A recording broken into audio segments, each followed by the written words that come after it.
सभी को जय सिया राम। जैसे कि आप लोग जानते हैं, हम लोग श्रीमद् गोस्वामी तुलसीदास जी कृत श्री रामचरितमानस पढ़ रहे हैं। पिछले वीडियो में हमने पढ़ा था, हे सीते हमारा आशीर्वाद है, आपकी मनोकामना पूरी होगी। नारद जी का वचन पवित्र और सत्य है, इसलिए वही वर मिलेगा जिस पर तुम्हारा मन लगा है। आज हम इस वीडियो में इससे आगे पढ़ने जा रहे हैं। मन भावता स्वाभाविक सुंदर सांवला वर तुम्हें मिलेगा। वे करुणा निधान तुम्हारे शील और स्नेह को जानते हैं। पार्वती का आशीर्वाद सुन सीता समेत सब सखियां हर्षित हुई। तुलसीदास जी कहते हैं कि तब पार्वती का बारंबार पूजन कर मन में प्रसन्न होती हुई सीता जी राजभवन को चली। पार्वती को अपने ऊपर अनुकूल जान सीता फूली अंग न समाती थी और उत्तम शुभ फल सूचक उनके बाएं अंग फड़कने लगे। मन में सीता की सुंदरता की सराहना करते हुए दोनों भाई गुरु के पास गए। राम जी ने सरल स्वभाव से विश्वामित्र से सब कह दिया। छल तो उनको छूता नहीं था। फूल लेकर विश्वामित्र ने पूजन किया और दोनों भाइयों को आशीर्वाद दिया कि तुम्हारे मनोरथ सफल होंगे। यह सुनकर राम लक्ष्मण प्रसन्न हुए। भोजन करके तत्ववेत्ता मुनिवर कुछ पुरानी कथा सुनाने लगे। दिन ढलने पर मुनि की आज्ञा पाकर दोनों भाई संध्या करने को चले। पूर्व दिशा में मनोहर चंद्रमा उदय हुआ है। उसे सीता के मुख के समान देख प्रसन्न हो मन में विचार किया कि सीता का मुख चंद्रमा के समान नहीं हो सकता। चंद्रमा का जन्म समुद्र से हुआ है। उसका भाई विष है, दिन में मलिन रहता है, कलंकी है। दीन चंद्रमा सीता के मुख की बराबरी कैसे पा सकता है? यह घटता बढ़ता हुआ विरही को दुख देता है। राहु भी मौका पाकर ग्रस लेता है। चकवा चकवी को शोकप्रद कमल का बैरी है। हे चंद्रमा, तुझ में बहुत अवगुण है, अतः जानकी के मुख की उपमा देने में बड़ा दोष लगेगा। इस प्रकार चंद्रमा के बहाने सीता के मुख की कांति का वर्णन कर रात बहुत हो गई जान गुरु के पास चले। मुनि के चरण कमलों में प्रणाम कर आज्ञा पा विश्राम किया। रात्रि व्यतीत होने पर रघुनाथ जी जागे और भाई को देख यूं कहने लगे, हे तात, देखो सूर्य उदय हुआ जो संसार चकवा व कमल को सुखदाई है। यह सुन लक्ष्मण जी हाथ जोड़ प्रभु का प्रभाव जताने वाली कोमल वाणी से बोले, जैसे अरुणोदय से कुमोदिनी कुमला गई है, तारागणों की ज्योति मंद पड़ गई है, इसी तरह आपका आगमन सुन सब राजा बलहीन हो गए हैं। ये राजा तारों के समान प्रकाश कर सकते हैं पर चाप रूपी अंधकार को नहीं हटा सकते। परंतु रात्रि बीतने पर कमल तथा चकवे भ्रमर आदि पक्षी प्रसन्न हुए। ऐसे ही आपके भक्त धनुष टूटने पर सुखी होंगे, जैसे सूर्य के उदय होने पर अंधकार नहीं रहता। संसार में प्रकाश होने पर बिना प्रयास अंधेरा व नक्षत्र छिप जाते हैं। सूर्य ने प्रकट होने के बहाने आपका प्रताप राजाओं को दिखाया। आपके भुजबल को दिखाने के लिए धनुष तोड़ने का प्रण जनक ने किया है। भाई की बात सुन प्रभु हंसे। फिर राम जी ने शौचादि क्रिया से निर्वित हो स्नान और नित्य कर्म कर गुरु के पास आकर उनके चरणों में शीर नवाया। जनक ने शतानंद को बुला विश्वामित्र के पास भेजा। इनने आकर राजा जनक की विनती सुनाई। तब मुनि ने प्रसन्न हो दोनों भाइयों को बुला लिया। प्रभु श्री राम जी शतानंद के चरणों में प्रणाम कर गुरु विश्वामित्र के पास जा बैठे। तब मुनि ने कहा, हे तात, चलो, राजा जनक ने बुलावा भेजा है, चलकर सीता का स्वयंवर देखेंगे। देखे ईश किसको बड़ाई देते हैं। लक्ष्मण ने कहा, हे नाथ, प्रशंसा का पात्र वही होगा जिस पर आपकी कृपा होगी। मुनिगण सुंदर वाणी को सुन प्रसन्न हुए और सुख मानकर सबने आशीर्वाद दिया। फिर राम जी मुनियों समेत धनुष यज्ञ को देखने चले। दोनों भाई रंगभूमि देखने आए हैं। यह सुन सभी नगर निवासी बालक युवा और वृद्ध नर नारी घर के कामों को छोड़ कर चले। जनक ने देखा कि भीड़ बहुत हो गई है तो उन्होंने सेवकों को बुलाकर कहा कि सब लोगों के पास जाकर उन्हें उचित स्थानों पर बैठाओ। सेवकों ने नम्रतापूर्वक मीठे मीठे वचन कहकर सब उत्तम, मध्यम, नीच और लघु, स्त्री और पुरुषों को अपनी अपनी जगह के अनुसार बिठा दिया। राजकुमार वहां आए तो मानव सुंदरता की छवि आ गई। वे गुणों के समुद्र, चतुर और वीरों में श्रेष्ठ हैं। उनका देह सुंदर, सांवला और गौर वर्ण था।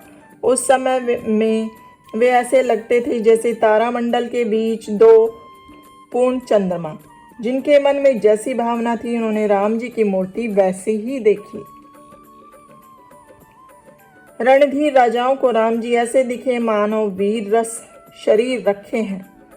कुटिल राजा राम जी को देखकर ऐसे डरे मानो भयानक मूर्ति है। जो राक्षस राजाओं के वेश में बैठे थे, उन्होंने प्रभु को काल के समान देखा।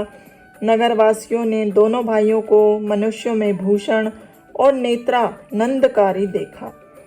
नारीगण मन में प्रसन्न होकर अपनी अपनी रुचि के अनुसार देखती हैं, मानो श्रृंगार रस अत्यंत सुंदर मूर्ति धारण करके शोभित हो रहा है। विद्वानों को प्रभु का अनेकों मुख, हाथ, पांव, नेत्र, सिर वाला विराट रूप दिखाई दिया। जनक जी की जाति के लोग अपने सगे संबंधी की तरह देखते हैं। जनक समेत रानी पुत्रों के समान देखती है, जिनका प्रेम वर्णन से परे है। योगिनियों को वे तत्वमय, शुद्ध, शांत और स्वतः प्रकाशमान दिखे। हरि भक्तों ने दोनों भाइयों को इष्ट देव के समान देखा और जिस भाव से सीता जी राम जी को देखती थी, वह स्नेह तो मुख से कहा ही नहीं जाता। जिनके हृदय में अनुभव होता है, जब वे ही नहीं कह सकते तो फिर कोई कवि कैसे कह सकता है। जिसका जैसा भाव था, उसने राम जी को वैसा ही देखा। राजा दशरथ के कुमार सुंदर श्याम और गौरी शरीर धारण किए हुए, संसार की दृष्टि चुराने वाले दोनों भाई राजा की सभा में शोभायमान हुए। दोनों भाइयों की मूर्ति स्वभाव से ही मनोहर है। करोड़ों कामदेव की उपमा भी उसके लिए छोटी है। शरद ऋतु के चंद्रमा की निंदा करने वाला सुंदर मुख और नीलकमल के समान नेत्र मन को अत्यंत प्यारे लगते हैं। कामदेव का मद हरने वाली उनकी चितवन मन को अति भाती है। सुंदर गाल, कानों में झूमते हुए कुंडल, सुंदर ठोड़ी तथा होठ एवं कोमल वाणी है।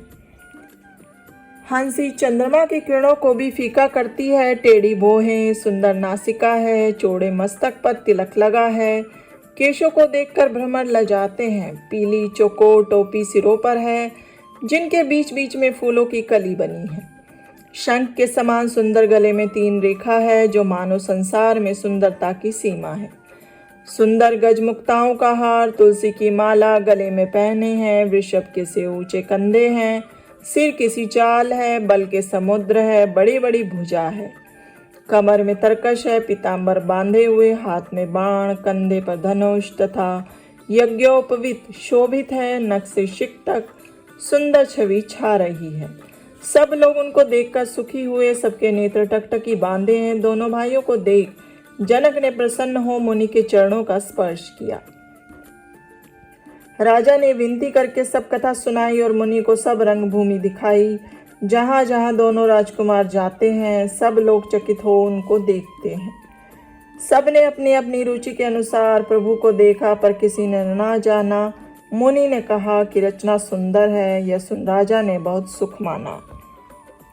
वहां सब मंचों से सुंदर, उज्जवल और विशाल एक सिंहासन था, जिस पर विश्वामित्र समेत दोनों भाइयों को राजा जनक ने बिठाया। प्रभु को देख सब राजा ऐसे हार गए जैसे चंद्रमा के उदय होने से तारे हो जाते हैं। सबके मन में ऐसा भरोसा हो गया कि राम जी ही धनुष तोड़ेंगे। इस विशाल धनुष को तोड़े बिना भी सीता राम के गले में माला डाल देती है। अतः हे भाई, ऐसा विचार कर यश, प्रताप, बल और तेज को त्याग घर को चली। अज्ञानी और अभिमानी राजा यह सुन हंसकर बोले कि धनुष के तोड़ने पर भी विवाह कठिन है। बिना तोड़े तो सीता को कौन ब्याह सकता है। चाहे काल ही क्यों ना हो, सीता जी के लिए हम एक बार उसको भी संग्राम में जीतेंगे। यह सुन और राजा, जो धर्मात्मा, हरिभक्त और चतुर थे, वे मुस्कुराए। वे बोले, राजाओं के गर्व को दूर कर राम जी सीता को ब्याहेंगे। ये दशरथ पुत्र बड़े लड़ाकू शूरवीर हैं। इनको संग्राम में कौन जीत सकता है। वृथा गाल क्यों बजाते हो। मन के लड्डुओं से भूख नहीं बुझती। हमारी शिक्षा को सुनकर अपने मन में सीता को जगत की माता समझो। राम जी को जगत के पिता जानकर नेत्र भर इनकी छवि को देख लो। ये दोनों भाई सुख देने वाले और संपूर्ण गुणों की राशि शिव जी के हृदय में निवास करते हैं। अमृत के समुद्र को छोड़ मृग तृष्णा को देख क्यों वृथा दौड़कर मरते हो। अब जिसे जो अच्छा लगे सो करो, हमने तो आज जन्म का फल प्राप्त कर लिया। ऐसा कहकर भले राजा प्रसन्न हुए और अनुपम रूप को निहारने लगे। देवता आकाश में विमानों पर चढ़ देखने लगे और सुंदर गान करने लगे। उसी समय उत्तम अवसर जान राजा जनक ने सीता जी को बुलावा भेजा तो सुंदर और चतुर सखियां आदर पूर्वक रंगभूमि को लिवाले चली। सीता जी की शोभा तो अवर्णनीय है। वे जगत की माता हैं, उनके लिए संपूर्ण उपमा तुच्छ है, क्योंकि वे प्राकृतिक स्त्रियों के अंगों में लगा दी है। सीता को उपमा देकर ऐसा कौन कवि है जो अपयश लेगा। जो अन्य स्त्रियों से सीता की उपमा देवे तो संसार में ऐसी सुंदर युवती कहाँ है। देव स्त्रियों में सरस्वती वाचाल है, पार्वती अर्धांगी है, रति अपने पति को देह रहित जान बहुत दुखी है। विष और मदिरा जिनके प्यारे भाई बहन है, ऐसी लक्ष्मी जी को भी सीता जी के बराबर कैसे कह सकते हैं। जो छवि रूपी अमृत का समुद्र हो, परम रूप में कच्छप हो, शोभायमान रस्सी हो, श्रृंगार रूपी मंदराचल हो और कामदेव स्वयं जिनका मंथन करे। इस प्रकार यत्न करने पर सुंदरता और सुख की मूल लक्ष्मी जब उत्पन्न हो तो भी कवि लोग उसकी सीता के समान उपमा देने में संकोच करेंगे। आज के लिए इतना ही। सभी को जय सिया राम।